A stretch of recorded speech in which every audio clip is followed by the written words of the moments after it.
तो hello everyone, तो मेरा नाम है ब्रिजेश शाह और मैं अभी बैठा हूँ सेंटर के बाहर।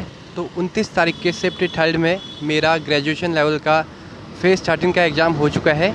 तो इस वीडियो में कुछ इम्पॉर्टेंट टॉपिक पे बात करेंगे, जैसे कि पहला है कि एग्ज़ाम का लेवल कैसा था, दूसरा है कि क्या PYQ बेस्ड ये पेपर आ रहा है या नहीं, तीसरा कि मैंने कितने अटैम्प्ट किए, और चौथा कि ये सेंटर कैसा था, माउस सही से चल रहा था या नहीं। कि अगर एग्ज़ाम के लेवल की बात किया जाए तो ये दो पार्ट में डिवाइड है। एक तो है उनके लिए जो है रिपीटर या जो पहले मेंस की प्रिपरेशन कर चुके हैं, और दूसरा उनके लिए जो फ्रेशर है। रिपीटर के लिए कोई ऐसा क्वेश्चन नहीं है कि उन्होंने ना पढ़ा हो, ठीक है। बस बात ये आ जाती है कि जो पेपर है वो लेंथी है, और अगर जो फ्रेशर है, फ्रेशर के लिए टफ़ हो सकता है, क्योंकि उन्होंने इस पेपर में कम से कम 14 या 15 क्वेश्चन तो उन्होंने 14 या 15 टॉपिक, जो टॉपिक 8-9 और जो 14-15 क्वेश्चन है उनको तो उन्होंने देखा तक नहीं होगा, इसलिए उनके लिए टफ़र साइड हो सकता है। और जो रिपीटर है उनके लिए भी लेंथी पेपर है, लेकिन ऐसा नहीं है कि उन्होंने क्वेश्चन देखे ही ना हो। तो अब अगले टॉपिक पे बात करते हैं कि क्या PYQ बेस्ड क्वेश्चन अभी भी पढ़ना सही है या नहीं। तो मेरे अकॉर्डिंग जो ये क्वेश्चन पेपर थे वो सब PYQ बेस्ड ही थे। ऐसा एक भी क्वेश्चन नहीं था कि बाहर से आया हो या नया दिखा हो। हाँ, जो मॉड वाला है, जो मॉड वाला रीजनिंग में पूछा है वो थोड़ा नया है, उसके अलावा सारे क्वेश्चन PYQ में आते हैं, चाहे वो मेंस हो या प्री हो। और अब अगली बात करते हैं कि मैंने कितने अटेम्प्ट किए। देखो, जैसा कि जब मैं एग्ज़ाम हॉल में बैठा तो मुझे पता था कि एग्ज़ाम टफ़ आ रहा है, तो मैंने पहले से प्लान बनाया हुआ था कि मैं जो क्वेश्चन है उनको मैं स्किप करके करूँगा। तो जैसे ही एग्ज़ाम स्टार्ट हुआ तो पहला क्वेश्चन ही रीजनिंग का, जो कि था,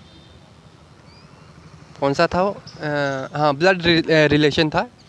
मैंने उसे भी स्किप कर दिया। मैंने ये सोचा कि ये कोई स्टेटमेंट बेस है, मैंने खाली लेंथ देख के ही उसे स्किप कर दिया। तो अब मैंने उसके बाद स्किप किया, तो जो इसमें जो अगले क्वेश्चन, आगे के क्वेश्चन थे वो इजीली हो जा रहे थे। तो मतलब मैंने 14 मिनट में लगभग 18-19 क्वेश्चन कर लिए थे रीजनिंग के। उसके बाद अब बचे थे स्टेटमेंट वाले क्वेश्चन, और मैं बढ़ गया अगले क्वेश्चन में, जो कि था इंग्लिश। अब इंग्लिश में जो इंग्लिश के लेवल की बात करूँ, जो PYQ नहीं, जो क्या एक्टिव, पैसिव और नरेशन, भाई वो बिल्कुल भी PYQ टाइप नहीं थे कि वर्ब देखी और आगे बढ़ गए, नहीं। उसके लिए सेंटेंस पढ़ना पड़ रहा था कि कहना क्या चाह रहा है। और तो मतलब इसमें चार क्वेश्चन एक्टिव पैसिव के थे, 4 क्वेश्चन नरेशन के थे, और 4 ही शायद PQRS के थे। और इसमें वोकेबलरी भी बहुत अच्छी पहुंची थी। एक तो शायद रिपोस्ट था, एक रिपोस्ट करके एक एंटोनियम पूछा था, और ऊपर से, और उसके बाद एक ईडियम था, बाउंड या पाउंड ऑफ फ्लैश करके कुछ ईडियम था, एक ये था। उसके बाद मैंने इंग्लिश का करने के बाद, इंग्लिश में लगभग मैंने PQRS को छोड़कर लगभग मैंने 18-19 क्वेश्चन कर लिए थे। अभी मेरे पास 36 मिनट बचे थे। तो उसके बाद मेरे पास 36 मिनट बचे हुए थे, तो मैंने कहा PQRS भी अभी ही कर लेता हूँ। उसके बाद मैंने PQRS भी 4 के 4 कर लिए, और साथ में मैंने जो पैसेज के जो 4-5 क्वेश्चन थे जिनमें पढ़ना नहीं पड़ रहा था, केवल आंसर देख के, मतलब क्वेश्चन पढ़ के ही हो जा रहा था, पैसेज नहीं पढ़ रहा था, उसके 3 क्वेश्चन कर दिए, और मैंने पैसेज को पढ़ा तक नहीं, और मैंने उसके 2 क्वेश्चन छोड़ दिए। तो अब मैंने टाइम नहीं देखा कि कितने टाइम बचे हैं, तो अब मैंने टाइम नहीं देखा कि कितना टाइम बचा है। तो मैं डायरेक्ट चला गया, अब पहुँच गया GS में।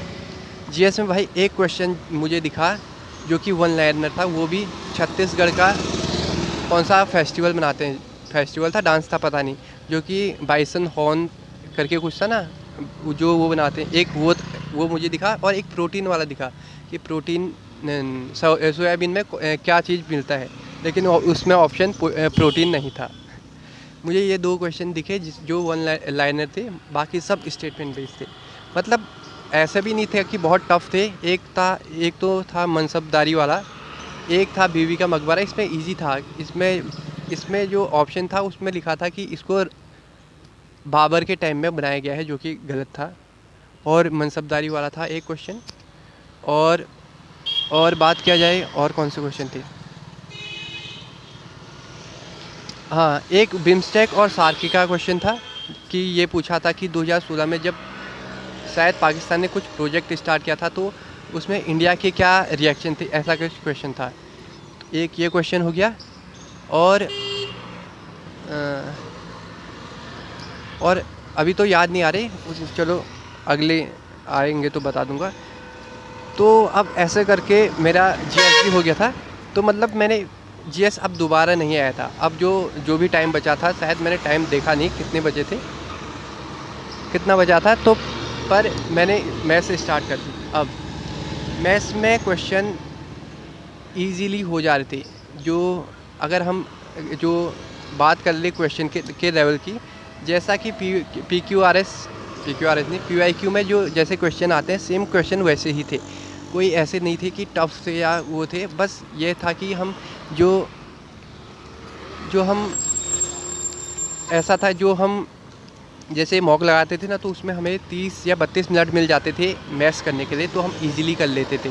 अब शायद मेरे पास जब मैंने मैथ्स स्टार्ट किया था, वो तब 24-25 मिनट ऐसे लगभग कुछ बचा था। लेकिन अच्छी बात यही रही कि जब 14 या 15 मिनट बचे थे, नहीं सॉरी 10 मिनट बचे थे, तो मैंने मैथ्स के लगभग सारे क्वेश्चन कर लिए थे जो मुझे आते थे। लगभग मैंने 19 या 20 क्वेश्चन कर लिए थे। अब मुझे पता था कि मैंने रीजनिंग में स्टेटमेंट वाले क्वेश्चन छोड़े थे और मेरे पास बचे थे 10 मिनट। जो स्टेटमेंट वाले क्वेश्चन छोड़े थे, अब मैं गया उस सेक्शन में रीजनिंग के, और आराम से मैंने 5 मिनट में ये स्टेटमेंट वाले, और जो मैंने कहा था ना स्टार्टिंग में कि मैंने वो ब्लड रिलेशन वाला क्वेश्चन छोड़ा है, तो उससे भी किया। लेकिन एक स्टेटमेंट वाला बड़ा था, इसको मैंने पढ़ा नहीं क्योंकि अभी मेरा मैथ्स के 6 क्वेश्चन बचे थे शायद, और इसको किया। तो इस हिसाब से इसके बाद रीजनिंग में मैंने 2 क्वेश्चन छोड़े और लगभग 23 या 22 ऐसे कुछ क्वेश्चन कर दिए होंगे। और अब मैं आया दोबारा, 5 मिनट बचे थे मैथ्स में एक प्रोबेबिलिटी का क्वेश्चन टफ दिख रहा था, लेकिन जो था नहीं कि नट बनाते हैं, एक कंपनी इतने % नट बनाती है, दूसरी कंपनी इतने % नट बनाती है, तो ये वाला क्वेश्चन था। तो इसका भी मैंने आंसर निकाल दिया था। तो इसका भी मैंने आंसर निकाल दिया था। उसके बाद अब आते हैं जिसने मेरा टाइम ख़राब किया मैथ्स में।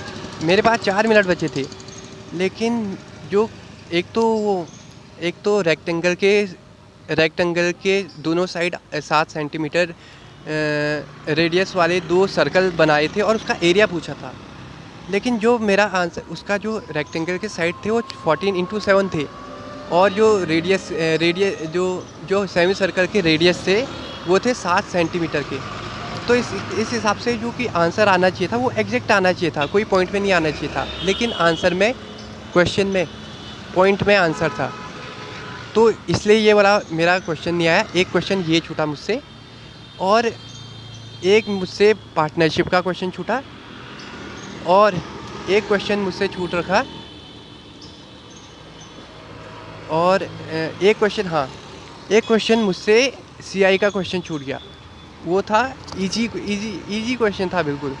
उसमें पूछा था कि जो 8 महीने का 12% पर मंथ, 12% पर ईयर के हिसाब से 8 महीने का हाफ ईयरली 8 महीने के दो इंस्टॉलमेंट में देता है तो कितना CI मिलेगा। मैं इसमें गलती क्या कर रहा था कि जो 8 मंथ के बदले मैं 6 मंथ कर रहा था, और 6% निकाल के 6 + 6 × 6 × 6 12.36% निकाल के उसका परसेंट निकाल रहा था। जबकि 8.8 + 8 × 8 16.64 करके परसेंट निकालना था। एक क्वेश्चन ये छूट गया मुझसे, ठीक है। और तो एक मुझसे एशियाई का छूटा क्वेश्चन, एक मुझसे छूटा मैंने बताया पार्टनरशिप का, और एक क्वेश्चन छूटा है पार्टनरशिप का, और एक दो क्वेश्चन और छूटे होंगे जो कि अभी याद नहीं आ रहे। और हाँ, कोऑर्डिनेट के क्वेश्चन पूछ रहे थे कि बहुत बड़ा है, नहीं ऐसा कुछ नहीं था, जो खाली एक्स वाई इक्वल्स टू 0 पर एक इक्वेशन दी थी, उसका एक्स कोऑर्डिनेट बताने थे, बस इजी छोटा सा क्वेश्चन था। बड़ा क्वेश्चन में कहने के उसमें कोई भी बड़ा क्वेश्चन नहीं था। हाँ, एक वेरिएंस का था, कैलकुलेट था, वो छूटा था मुझसे उसमें, क्योंकि बहुत बड़ा डेटा था ना, तो इसलिए वो छूट गया मुझसे। तो अब हो गया, इस हिसाब से मैंने शायद टोटल मैंने लगभग 80 क्वेश्चन तो किए ही हैं। जीएस में थोड़ी कैलकुलेट, मेरे इसमें जो नंबर मुझे डर लग रहा है वो है जीएस का और इंग्लिश का। रीजनिंग और मैथ्स में 40 तो शायद आ सकते हैं। तो इस वीडियो में इतना ही। अगर वीडियो पसंद आए तो वीडियो को लाइक और चैनल को सब्सक्राइब करना ना भूलें। Thank you.